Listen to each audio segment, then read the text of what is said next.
ઠાકોરજી અસમર્થતા આપીને પણ અહંકારને સમાપ્ત કરે છે. કોઈ પણ પ્રકારનો મદ પ્રભુને ગમતો નથી. અને એટલા માટે જ્યારે પણ પ્રભુની કોઈ પણ પ્રકારની સેવા કરો ત્યારે અહોભાગ્ય માનીને કરો કે ઠાકોરજીએ મને તક આપી છે, પ્રભુએ મને અવસર આપ્યો છે. એની પાસે તો હજારો લોકો છે, એ તો કોઈની પાસે પણ કરાવી શકે છે, પણ એને મને પસંદ કર્યો. એ મારી ઠાકોરજીની મારા પર કૃપા છે. કૃપા જાણીને સેવા કરો. પ્રભુને કરાવવા માટે આપણી જરૂર નથી, પણ પ્રભુએ આપણો ઉપયોગ કર્યો એ આપણા પર કૃપા છે. અને એટલા માટે સેવા કરવાની જ્યારે પણ કોઈ પણ તક મળે એને ગુમાવવી નહીં. ઘણીવાર વર્ષોની સાધના તારતી નથી અને ઝડપેલી તકો તારી દેતી હોય છે. ઘણીવાર અમુક અવસર એવા મળી જાય કે કોઈ ના હોય, કોઈ એમ કે તમે ફૂલ લઈ આવો, આપણને ફૂલની સેવા મળી જાય. કોઈ ના હોય તો તમે થોડી આ બુહારી કાઢી દો ને, આપણે મંદિર વસ્તુની સેવા મળી જાય. કોઈ નથી, તમે આ શાક સુધારી આપો ને, તમે આ સામગ્રી સુધારી, આપણને મુખારવીની સેવા મળી જાય. જ્યારે પણ અવસર મળે તો ચૂકવા નહીં. એ સત્સંગનો હોય કે સેવાનો હોય, કારણ કરેલા પ્લાનિંગો એમનેમ જ રહી જતા હોય છે. ઝડપેલી તકો જ કામ લાગી જતી હોય છે. કારણ કે આપણી ઈચ્છા પ્રમાણે, આપણા ધાર્યા પ્રમાણે ભગવત કાર્યો થતા નથી. એની ઈચ્છાથી એણે અવસર આપ્યા હોય ત્યારે જ ઝડપી લેવાના. અને ક્યારે પણ પ્રભુ પાસે પ્રભુ સેવા કરવાનો મોકો મળ્યો હોય ત્યારે પોતાના પાપ, પોતાના અપરાધ, પોતાના દોષોનો વિચાર કરીને અટકી જવું નહીં. ત્યારે યાદ, મને તો આવું વ્યસન, મને તો આવું, મારો આવો સ્વભાવ, મારી તો આવી આદત, હું તો આવું. અરે પાપથી મુક્ત થવાની એક જ જગ્યા છે અને એ છે ઠાકોરજીની સન્મુખતા. કોઈ પણ દુનિયાનો માણસ તમને પાપથી મુક્ત નથી કરી શકતો. એનાથી મુક્ત થવાની એકમાત્ર જગ્યા પ્રભુનું શરણ. અને એટલા માટે ગીતાજીમાં ભગવાન વારંવાર કહે, તું ગમે તેટલો પાપી હો પણ મારી શરણે આવ, હું તને મુક્ત કરીશ. એટલે આ બધાથી છોડાવનારા ઠાકોરજી છે. અને આપણે બધા આ બધાનો વિચાર કરીને ઠાકોરની પાસે નથી જતા. પહેલા પ્રભુને લાયક થવું, પછી પ્રભુ પાસે જવું, તો લાયક થવામાં જ જિંદગી જતી રહેશે. હું ઉત્તમ બનું ને પછી પ્રભુ પાસે જાઉં તો ઉત્તમ થવામાં જ જતી રહે. આપણે શ્રેષ્ઠ નથી, હા શ્રેષ્ઠ થવાની ઈચ્છા જરૂર રાખીએ છીએ. અને એટલા માટે ઉત્તમ બનવાના પ્રયાસમાં રહેશો. પહેલા હું ક્રોધ છોડી દઉં, લોભ છોડી દઉં, ઈર્ષા, આ બધું છોડવાની ચિંતામાં રહેશો ને તો જે કરવાનું છે એ છૂટી જશે. જેવા છો એવા લાગી જાવ સેવામાં, પ્રભુ ભક્તિમાં લાગી જાવ. પ્રભુ જ આમાંથી મુક્ત કરશે. જેમ સૂર્ય ઉગે અને આ બધા ઓશના બિંદુઓ સમાપ્ત થઈ જાય, એમ જ પ્રભુનો સૂર્યોદય. જો એક વસ્તુ યાદ રાખો, સૂર્યની સામે રહો તો પડછાયો પાછળ, અને સૂર્યને પીઠ દો તો પડછાયો તમારી આગળ આવી. એમ જ્યારે જ્યારે પ્રભુને પીઠ દઈને ઉભા રહો છો ત્યારે આપણા દુર્ગુણો આપણી સામે આવીને ઉભા રહી જતા. અને જ્યારે જ્યારે પ્રભુની સન્મુખ થઈ જતા હો છો ત્યારે આપણા દોષો આપણી પાછળ જતા રહેતા હોય છે. અને એટલા માટે પ્રભુની સન્મુખતા જ એકમાત્ર કલયુગમાં આપણી રક્ષા કરી શકે છે. એટલે અહીંયા બેસેલો દરેક વ્યક્તિ નિયમ લે, રોજ કમથી કમ 5 મિનિટ તો પ્રભુની સન્મુખ જરૂર હોય. કાંઈ ન કરતા, બસ ખાલી ઉભા રહો, એને તમને જોવા દો, એની દ્રષ્ટિ પડવા દો. દ્રષ્ટિ માત્રથી બીજું કાંઈ ન થાય તો પ્રભુ પાસે ઉભા રહી એના ઉપકારોને યાદ કરો. કેવી કેવી જીવનમાં ઘટનાઓ ઘટી હતી, એમ થાય કે હવે ફસાઈ ગયા, હવે તો ખતમ, હવે તો કાંઈ નહીં, કેમ નીકળીશું? છતાંય ઠાકોરજીએ કાંઈ ને કાંઈ એવું કર્યું કે આ બધામાંથી પાર નીકળે. એનામાં ભરોસો રાખવા કદાચ ગ્રંથોની વાંચો ને તો ચાલશે, તમારા જીવનને વાંચો. કેવા કેવા સંજોગોમાંથી ઠાકોરજીએ બહાર કાઢ્યા છે. તો આજ સુધી જે આપણને બચાવતો આવ્યો, ઉગારતો આવ્યો, એ આગળ નહીં બચાવે, એ હવે નહીં કરે, જરૂર કરે. ખબર ન પડવા દીધી કે આપણી મદદ કરનારા શ્રીનાથજી. આપણને 4-5 ઘટનાઓ તો યાદ હોય છે, અહીંયા બચાવ્યા, અહીંયા બચાવ્યા, અહીંયા બચાવ્યા. જ્યારે જ્યારે આપણને બચાવ્યા યાદ છે અને 4-5 ઘટનાઓને યાદ કરીએ, પણ હજારો દુઃખોને આપણા સુધી આવાય નથી દીધા, એ તો આપણને ખબર જ. અહીંયા પૂર્ણમલનું બધું જ ધન સમાપ્ત. અરે શ્રીનાથજીનો હુકમ થયો, અસમર્થતા થઈ. અને હવે શ્રીનાથજી બાબાએ આજ્ઞા કરી કે એ તો તારા પિતાનું ધન હતું, મારું મંદિર તારા પરિશ્રમના ધનથી તું કમાવ અને બાપ. પછી જો કેવું બંધાય. થાક્યા નહીં, હાર્યા નહીં, દક્ષિણમાં ગયા. 20 વર્ષ સુધી પરિશ્રમ કર્યો પૂરણમાં, ધન એકઠું કર્યું. અહીંયા મંદિર બાંધવા પુનઃ પાછા આવ્યા. રામદાસ સાચોરાનો પ્રસંગ આવ્યો. રામદાસ સાચોરા મહાપ્રભુજીના શરણે આવ્યા. બ્રજમાં રહીને સેવા કરવા લાગ્યા. સેવા કરવાની ઈચ્છા જગાવી. કહ્યું કે હજી સમય છે. શ્રીનાથજી અનેકવિધ પ્રકારની લીલાઓ કરી રહ્યા છે. મહાપ્રભુજી પૃથ્વી પરિક્રમા કરતા કરતા કાશીથી બ્રજમાં પધાર્યા. ગૌઘાટ ઉપર મહાપ્રભુજી મુકામ કર્યો છે. ત્યાંના પ્રસિદ્ધ સંત સુરદાસ, અનેક સેવકો છે. સમાચાર મળ્યા કે માયાવાદનું ખંડન કર્યું એવા ભક્તિ માર્ગના સ્થાપક વલ્લભાચાર્ય વિરાજમાન છે. સુરદાસ સેવકોને લઈને આવ્યા છે મહાપ્રભુજી પાસે. મહાપ્રભુજી આજ્ઞા કરી, સુરદાસ કછું પદ ગાઓ. સુરદાસજી હો હરિ પતિતન કોટી કો, હો પતિતન કો નાયક, એમ કરીને પોતાના દોષોને ગાયા. હું તો મહાપતિત છું, હું તો દોષોથી ભરેલો છું. ત્યારે મહાપ્રભુજી એટલું બોલ્યા, સુર હોય કાહે કી ગયા હતા, કશું ભગવત લીલા ગાઓ, જાસુ દોષ કટે. પોતાના દોષો ગાતા રહેવાથી શું? હું પાપી છું, હું દોષિત છું, હું દોષોથી ભરેલો છું, એ ગાતા રહેવાથી શું થાય? એના કરતા ભગવાનનો સુયશ ગાઓ, તો જેના ગાવાથી આ બધું ધોવાય. ઘણી વાર વ્યક્તિ પોતાના પાપોને ગાયા કરે ને, પોતાના દોષો, જો અક્ષરો ઘૂંટતા રહેવાથી અક્ષરો ઘાટા થાય, મટી ન જાય. એમ ઘણી વાર દોષોને ગાતા રહેવાથી દોષો ઘાટા થઈ જાય, અને પછી તો એ દોષો કરવાની મનમાં ક્ષોભ પણ ન થાય. બધાને ખબર, હું તો બહુ ગુસ્સા વાળો માણસ, સ્વીકારી લે. બધાને કે મારો સ્વભાવ તો બહુ ખરાબ, બહુ ખરાબ, અને સ્વીકારી તો પછી સુધારવાનો કોશિશ ન કરે. હું તો ખરાબ જ છું, હું તો ક્રોધિત છું, પછી એ પ્રયાસ ન કરે. અને એટલા માટે દોષો ગાતા રહેવાથી શું? ભગવદ લીલા ગાઓ. મેં ભગવદ લીલા તો કશું જાણત નહીં. હું ભગવદ લીલાને સમજતો નથી, જાણતો નથી.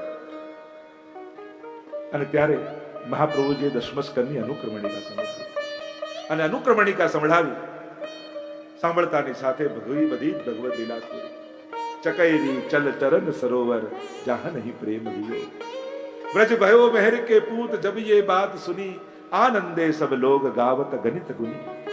દશમસ્કંદમાં પ્રભુના પ્રાગટ્યની એ સમગ્ર લીલાઓ સુરદાસજીના નેત્રો સમક્ષ પ્રગટ થવા લાગી. દોષોના ગાન બંધ થયા, ભગવદ યશના ગાન શરૂ થયા.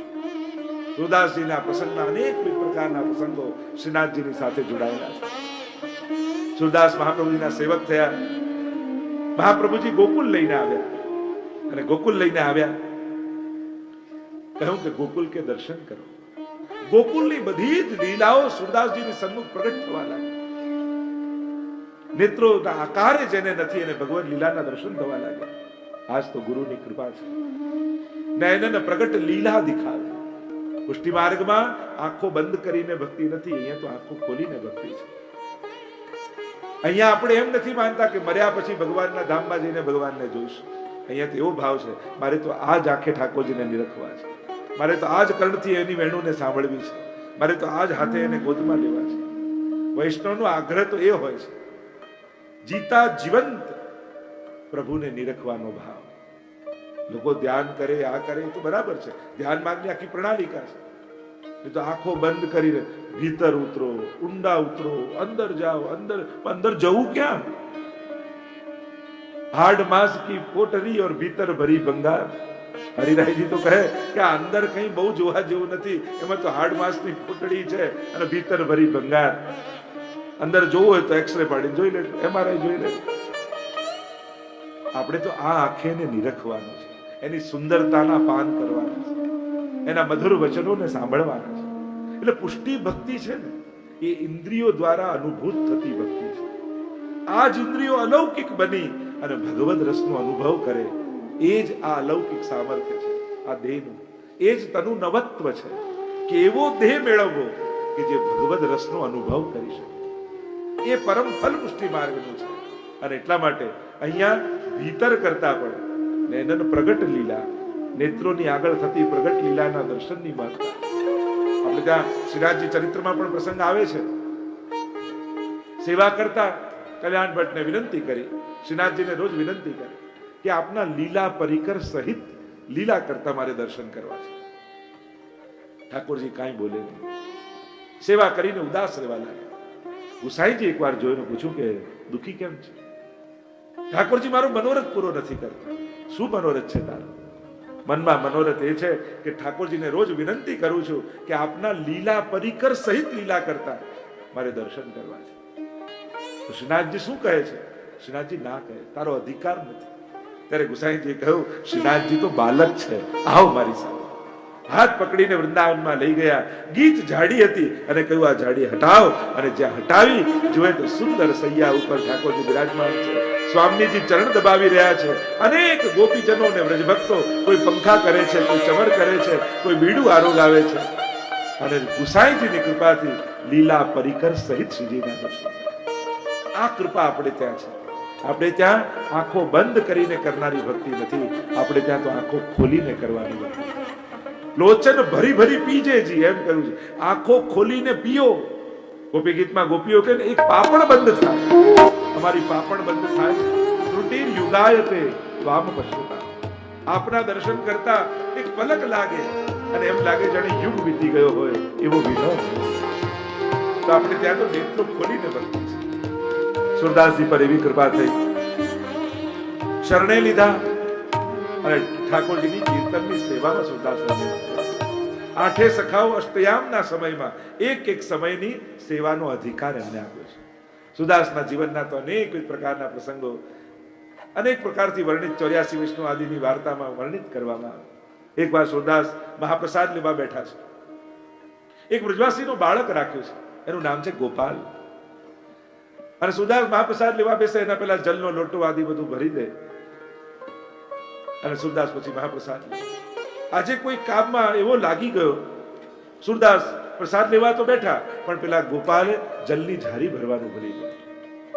સુરદાસ જ્યાં મોઢામાં કોળીઓ મૂકે છે અને કોળીઓ ગળામાં એવો અટકે છે જાણે પ્રાણ નીકળી જાય એવી દશા થઈ ગઈ. રહેવાયું નહીં, પુકાર કર્યો, ગોપાલ ગોપાલ. પેલા ગોપાલે તો ન સાંભળ્યું, પણ ગિરિરાજજી પર વિરાજતા ગોપાલે સાંભળી લીધું. સોનાની ઝારી લઈને દોડ્યા શ્રીનાથજી. દોડતા દોડતા દોડતા સુરદાસજીના હાથમાં આપી દીધી અને એવું પ્રાણ નીકળે એવી અવસ્થા, સીધું ઝારીમાંથી જલ પી ગયા. જ્યાં મન શાંત થયું, પકડેલી ઝારી હાથમાં કઈ જુદી લાગી. અરે આ મારી ઝારી નથી, કોણ છે? અને અવાજ આવતો બંધ થયો. એટલામાં પેલા વ્રજવાસીના છોકરાને યાદ આવ્યું. દોડતો દોડતો જલની ઝારી લઈને આવ્યો. કહ્યું, અરે આ સોનાની ઝારી આપની હાથમાં ક્યાંથી? આ તો શ્રીનાથજીની ઝારી છે. અરે તું જ તો આપી ગયો. ના, હું તો વાતે લાગી ગયો હતો, ભૂલી ગયો તમને આપવાનું. આ તો સ્વયં શ્રીનાથજી બાબા આવીને તમને જલપાન કરાવે. આવી કૃપા સુરદાસ પર થઈ. એવા તો અનેક પ્રકારના આખા સુરદાસજીનું ચરિત્ર જુઓ તો શ્રીનાથજીની કેવી કેવી કૃપા સુરદાસ. અને એવો પ્રસંગ બી કેવો કે સુરદાસજી જતા હતા અને રસ્તામાં ખાડો આવ્યો અને શ્રીનાથજી બાબાએ એમની છડી પકડી લીધી, રસ્તો વાળી દીધો. સુરદાસજીને એમ થયું કે શ્રીનાથજીનો હાથ પકડી લો. એટલે છડીમાં ધીમે ધીમે ધીમે હાથ કરતા જ્યાં પકડવા જાય અને શ્રીનાથજી હાથ છોડાવીને ભાગ્યા તો ખરા. ત્યારે સુરદાસ એટલું બોલ્યા કે બૈયા છુડાએ જાત હો, નિર્બલ જાની મોહે, અગર હૃદય છુડા કે ભાગ સકો તો મરદ બખાઉં તો. હાથ છોડાવીને તો ભાગી શકો, વૃદ્ધ આપ યુવાન છો, પણ આપનામાં તાકાત હોય તો મારા દિલમાંથી ભાગીને બતાવો. એ તાકાત તો શ્રીનાથજીમાં નથી, એ ભક્તોના હૃદયથી ભાગી શકે. પિયે તો હે નયનન હી મેં રાખું, એક રોબ કી છબી પર જગતવાર સદના. પ્રભુ તો ભક્તોના હૃદય ને નેત્રોમાંથી જઈ શકતા નથી. એવા અનેક પ્રકારના પ્રસંગો સુરદાસજીના જીવનના શ્રીનાથજીના ચરિત્ર સાથે જોડાયેલા. સંકલ્પ કર્યો હતો કે 1.25 લાખ પદો રચીશ, હજી 25,000 પદો રચવાના બાકી છે. અને સ્વયં શ્રીનાથજી બાબાએ સૂર શ્યામ છાપથી 25,000 પદો લખી દીધા. સુરદાસનો મનોરથ પૂરો કર્યો. અને એટલા માટે સૂર શ્યામ છાપના જેટલા પદો છે એ સ્વયં શ્રીનાથજીએ રચેલા છે, ભક્તોના મનોરથો પૂર્ણ કર્યા છે. અને એટલા માટે વૈષ્ણવે મનોરથ પણ એવા કરવા કે જેને પૂરા કરવાની ઉતાવળ ઠાકોરજીમાં આવી જાય. ક્યારે આનો મનોરથ પૂરો થાય? કારણ વૈષ્ણવના મનોરથમાં પ્રભુનું સુખ છુપાયેલું હોય છે. જ્યારે આવા મનોરથ કરો છો ત્યારે પ્રભુ તમારા બધા જ જેટલા પ્રતિબંધો છે એ બધાને દૂર કરી અને તમારો મનોરથ પૂરો કરે છે. અને એટલા માટે મનોરથ કરો ને પૂરો ન થતો હોય તો માનજો હજી મારી મનોરથમાં કોઈ કચાશ લાગે છે, મારા હૃદયના તાપમાં કોઈ કમી છે. હું તો હંમેશા એ જ કહું ને, આપણું સામર્થ્ય જોઈને મનોરથ નહીં કરવો, ઠાકોરજીનું સામર્થ્ય જોઈને મનોરથ કરવા. કારણ કે પ્રભુ સર્વ સમર્થ છે, એને સામર્થ્ય આપવા જરાય વાર નહીં લાગે. અને એટલા માટે મનોરથ કરવામાં કચાશ નહીં કે આવું મારાથી થોડી થાય, પેલું મારાથી થોડી થાય, આવું મનોરથ કેમ નથી. મનોરથ તો કર, પ્રભુ જરૂર પૂરા કરશે. સુરદાસજીના પદોનું મહાત્મ્ય એટલું બધું વધ્યું, રાજાને સમાચાર મળ્યા અને સુરદાસજીના પદો એકત્રિત કરવા લાગ્યા. એવું કહેવાય કે પછી તો નકલી પદો બધા બનાવીને ઇનામ લેવા આવી જતા. અને જલ ઉપર જયારે કાગળ પર લખીને મૂકતા, એવું કે જે ડૂબી જાય, જે પલળી જાય ખોટા પદો છે, જે તરી જાય એ સુરદાસના પદો છે. એ રીતે પરીક્ષણ એમનું થતું. એવી પણ વાત છે. પૂર્વમાં તો પોતે ગુરુ હતા. આખા એમના જીવન ચરિત્રને તમે જુઓ. સુરદાસજીને જન્મ લીધો ને ત્યારથી આંખોના આકારે નહીં, એટલે મા બાપને થયું કે આપ સુકન્યાર બાળક થયો છે. પણ ભવિષ્યને જાણનારા થયા. 5 સોનામોર પિતાને કોઈ દક્ષિણામાં આપી, પણ ઉંદર લઈને બારસાક પર મૂકી દીધું. થયું કે જો આ જન્મ્યો માંડ 5 સોનામોર મળી, એ પણ ગઈ. આ તો છે જ અપસ્ય કન્યા. જયારે આવું બોલવા લાગે ત્યારે સુરદાસે એમ કહ્યું, ક્યાં છે સોનામોર, હું બતાવું તો ખરા, પણ પછી એક શરત, મને ઘરમાં જકડીને ન રાખતા, મને ઘરેથી જવા દે. થયું કે આ ઘરમાં રહે કે ન રહે શું ફેર પડે છે, બતાવો. અને જયારે બતાવી, અહીંયા સોનામોર છે, ત્યાંથી મળી અને સુરદાસ ઘર છોડીને નીકળ્યા.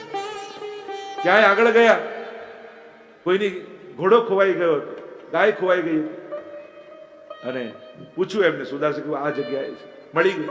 અને હવે તો યશ વધવા લાગ્યો. આ તો ત્રિકાળ જ્ઞાની લાગે છે, જેનું જે ખોવાઈ ગયું હોય એને શોધી આપે છે. અને યશ વધ્યો, અનેક શિષ્યો થયા. અને એક રાત્રિ વિચાર આવ્યો કે હું શું કરવા નીકળ્યો અને શેમાં ફસાઈ ગયો. મારે તો પ્રભુને મેળવવા છે, પ્રભુની ભક્તિ કરવી છે, અને આ યશમાં ફસાવી ગયો. જેમ માના ખોળામાં બેસવા માટે બાળક રડતું હોય, અને મા બહુ વ્યસ્ત હોય એટલે શું કરે, બોલ આપી દે, રમકડું આપી દે, ખાવાની વસ્તુ આપી દે, અને પેલો વ્યક્તિ બાળક એમાં એવું અટવાઈ જાય કે ભૂલી જાય કે માના ખોળામાં બેસવું. એમ જ પ્રભુને શોધવા નીકળેલા ભક્ત માટે પણ ઘણીવાર પ્રભુ મકાનનું રમકડું આપે, ઢીંગલીનું રમકડું આપે, ગાડીનું રમકડું આપે, અને આપણે બધા એમાં અટવાઈ જઈએ અને ભૂલી જઈએ કે પ્રભુના ખોળામાં બેસવું. હવે ભગવાન માં ભૂલવી દે તો આ માની કૃપા કહેવાય કે અકૃપા કહેવાય? ભગવાન ભૂલવી દે આપણને તો એની કૃપા કહેવાય કે અકૃપા? આપણને મળેલી વસ્તુ દેખાય ને એમ થાય કે કૃપા થઈ. અરે પ્રભુએ આટલી વસ્તુ આપીને મોટી વસ્તુ હાથમાંથી લઈ, મનમાં મોટો વિચાર હતો એ લઈ લીધો, અને આપણે નાનકડા રમકડાઓમાં અટવાઈ ગયા. અને એટલા માટે તમે તો સમજી ગયા છો, એટલે હવે મને ચિંતા નથી. તમે તો જાણી લીધું કે આવા કોઈ રમકડાના પ્રલોભન આપી પ્રભુ પોતાને ભૂલવવાની કોશિશ કરે ને તો એને કહેજો, આ રમકડા લઈને તમારી સાથે રમવું છે, પણ તમને ભૂલવું નથી. ઘર આપશો તો એમાં પધરાવીશ, ગાડી આપશો તો એમાં લઈ જઈશ, ઢીંગલીઓ આપશો તો એને સેવામાં જોડીશ, પણ તમને તો નહીં ભૂલું. આ જે કાંઈ મળ્યું છે એ તમારા સુખ માટે વાપરીશ, પણ તમને ભૂલી જાઉં એવું નહીં બને. આ તો મહાપ્રભુજી આપણને શીખવાડ્યું.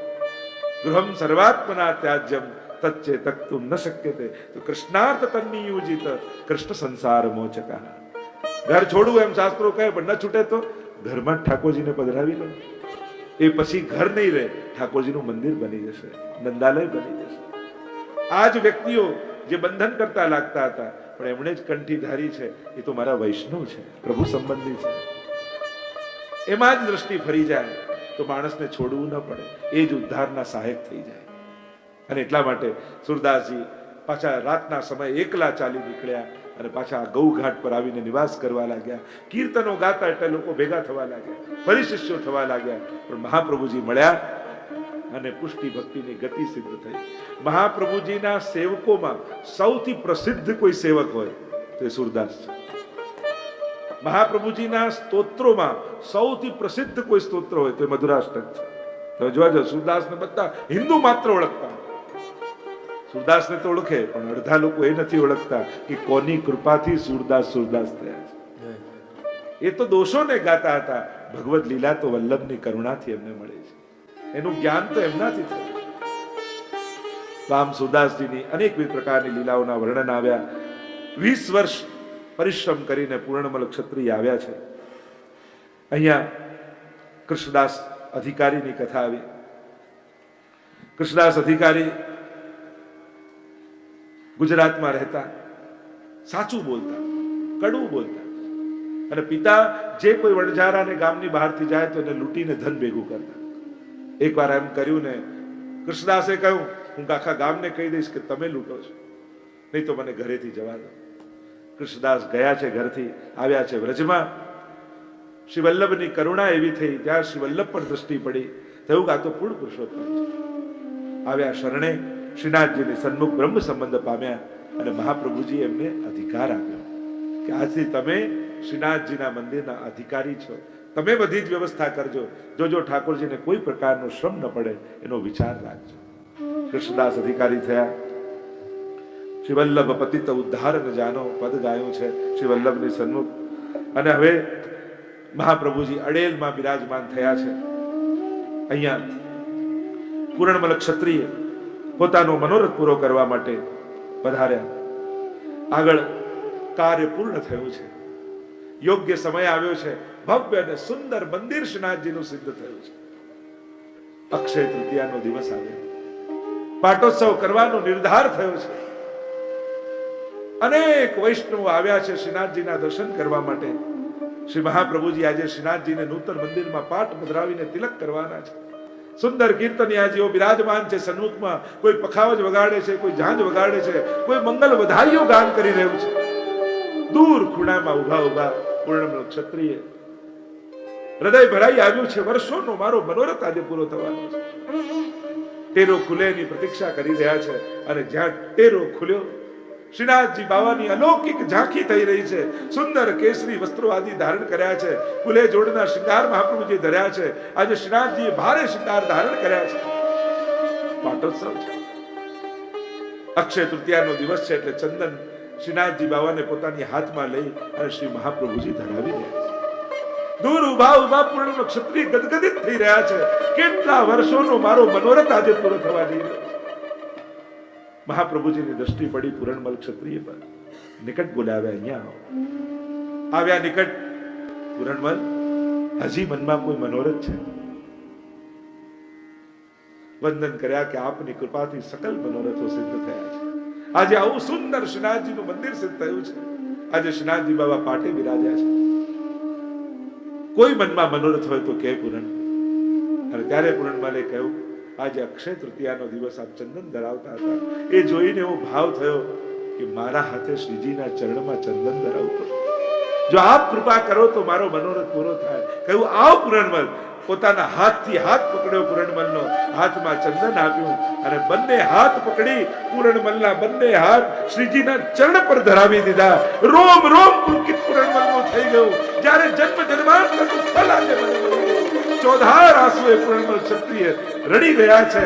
અને શ્રીનાથજી બાવાની ઝાંકી કરતા શ્રીનાથજી બાવા મરક મરક મરક મરકી રહ્યા છે. ભવ્ય મંદિરના તત્વ શ્રીનાથજીનું વિનાથજીનું પ્રસિદ્ધ થયું. અને હવે તો આઠે સમયનો સેવા પ્રકાર, આઠે સમયનો કીર્તનનો પ્રકાર, મુખ્યાજી થયા, અધિકારી થયા, અષ્ટસખા કીર્તનિયા થયા. અને શ્રીનાથજી બાવા દિવ્ય મંદિરમાં મહાલી રહ્યા છે. જીવોને આનંદનું દાન કરી રહ્યા છે. અનેકવિધ પ્રકારની લીલાઓ થઈ રહી છે. પ્રભુ બધાને જુદા જુદા પ્રકારનું સુખ આપી રહ્યા છે. મહાપ્રભુજી પાટે શ્રીનાથજીને પધરાવી, સેવા રામદાસ આદિને સોંપી, કૃષ્ણદાસ અધિકારીને અધિકારી બનાવી, અને હવે મહાપ્રભુજી અડેલ પધાર્યા છે. અડેલમાં આવીને નિવાસ કર્યો છે. મહાપ્રભુજીની પ્રદક્ષિણા પ્રમાણે જ્યારે વિઠ્ઠોબાજીને ત્યાં પધાર્યા અને વિઠ્ઠલનાથજીએ વચન માંગ્યું, અમને તો ઈચ્છા એ છે જે હું નંદન તમે તાત. વિચન ને વચન નિશ્ચય શ્રીનાથે માંગ્યું, કીધી શ્રી વલ્લભજી શું વાત, અમને તો ઈચ્છા એ છે જે હું નંદન ને તમે તાત. આ વિવાહ કરો અને મારે આપના ઘરે બાળક બનીને પ્રગટ થવું છે. વિવાહ થયા છે. ગ્રહસ્થાશ્રમ ભોગવવાને મહાપ્રભુજી અડેલ બિરાજ્યા છે. અડેલમાં બિરાજી અનેક જીવો પર મહાપ્રભુજીએ કૃપા કરી છે. ગોપીનાથજીનું પ્રાગટ્ય થયું, અને બીજા પુત્ર રૂપે શ્રી ગુસાઈજીનું પ્રાગટ્ય થયું. ચરણાટમાં જઈને મહાપ્રભુજી બિરાજમાન થયા. આ પોષ મધ્યાહને નવમે શ્રીનાથ સાક્ષાત શ્રીજી પ્રગટ થયા છે. અક્કાજી ઉર ઉપમ્યો આનંદ. અને આમ ગુસાઈજીનું પ્રાગટ્ય થયું. અનેકવિધ પ્રકારની લીલાઓના વર્ણન આવ્યા. નવા મંદિરમાં શ્રીજી બિરાજમાન થયા, પાટે પધરાવ્યા. અનેકવિધ પ્રકારની લીલાઓના ઠાકોરજી કરતા કરતા દેવીજીઓ પર કૃપા કરી રહ્યા છે. રામદાસજીને વિદાય આપી છે. માધવાનંદજીને સેવા સોંપવામાં આવી. માધવાનંદજી વિદ્યા ગુરુ શ્રી મહાપ્રભુજીના વચન માંગ્યું હતું કે પ્રભુની સેવા મને મળે, અને આ સમયે મહાપ્રભુજી એમને સેવાનું દાન આપ્યું છે.